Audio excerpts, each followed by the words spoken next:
صاحب زمان دل تو را به دست نیاوردم،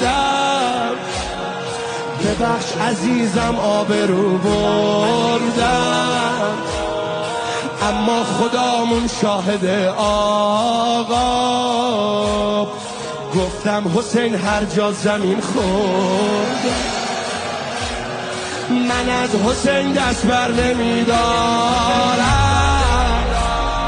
به عشق کربلا گرفتارم،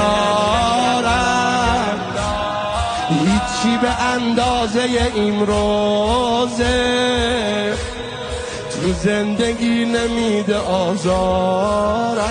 چه روزه ای مثلا؟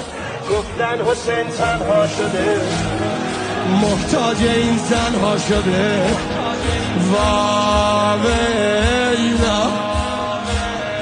گفتن امیر یک سپاه به خیمه آورده پناه، واویلا. گفتن حسین بیکس شده، بازیچه اخنس شده.